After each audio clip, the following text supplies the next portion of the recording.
Siguiendo con la respuesta que el mismo Jesús da a su pregunta a la gente y a los discípulos, ¿quién dicen ustedes que soy yo? Hoy nos vamos a reflexionar sobre ese relato del Evangelio de Juan en su encuentro con la mujer samaritana a orillas del pozo de Sicar. Sicar significa algo obstruido, una característica del ser humano.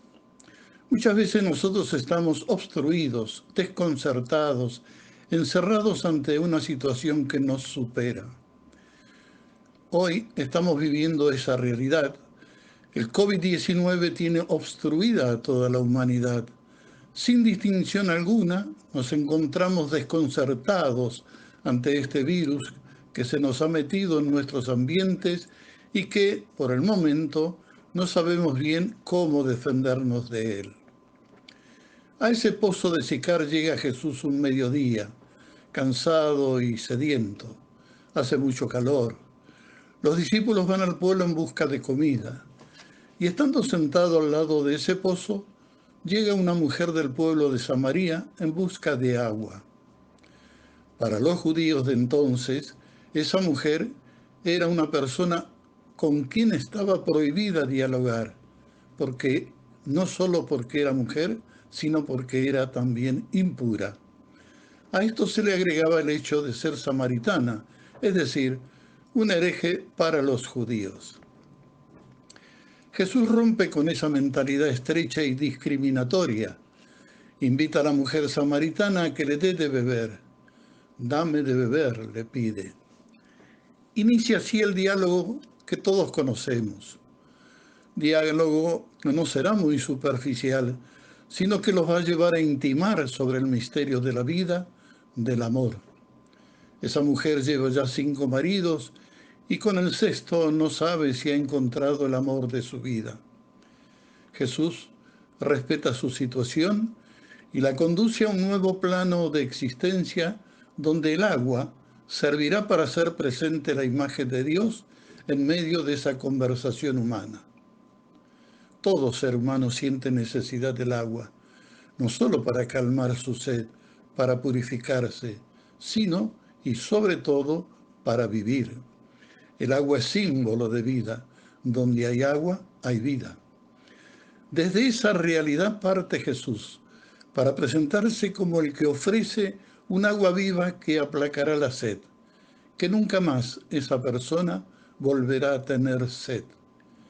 Y la mujer rápidamente le pide a Jesús que le dé esa agua. Quien quiere aplacar su sed con el agua está expresando claramente que quiere vivir. Jesús acude a ella ofreciéndole esa agua viva, el agua de la vida eterna. A eso vino Jesús. He venido al mundo para que tengan vida, vida en abundancia, vida en plenitud, vida eterna. Aquí no se trata del agua del bautismo. Jesús va más allá. Se presenta como el agua que da vida. Jesús mismo es el agua. Yo soy esa agua, le dice a Jesús. Él es quien se ofrece para saciar ese anhelo profundo de todo ser humano, vivir en plenitud. Captar este simbolismo es encontrar un aspecto importante del sentido de nuestra vida.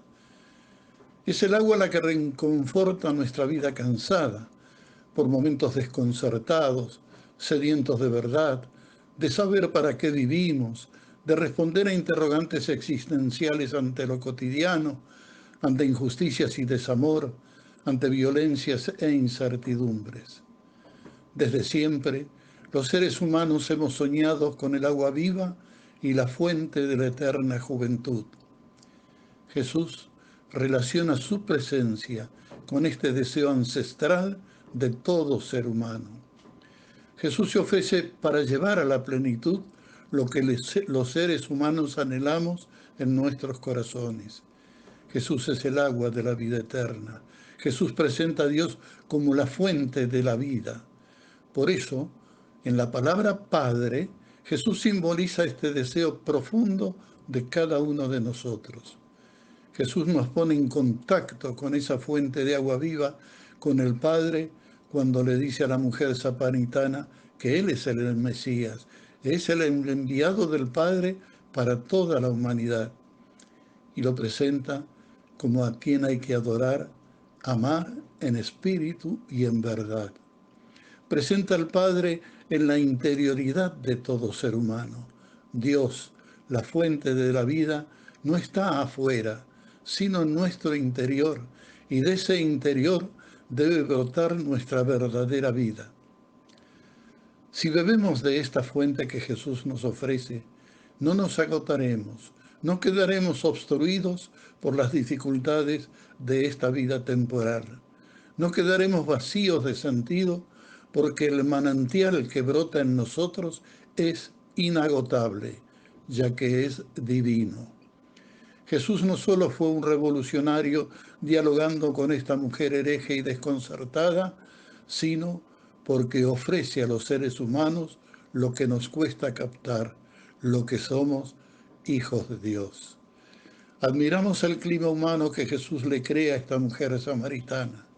Ella se sorprende porque Jesús no habla con la superioridad orgullosa propia de los judíos frente a los samaritanos, ni con la arrogancia de los varones hacia las mujeres.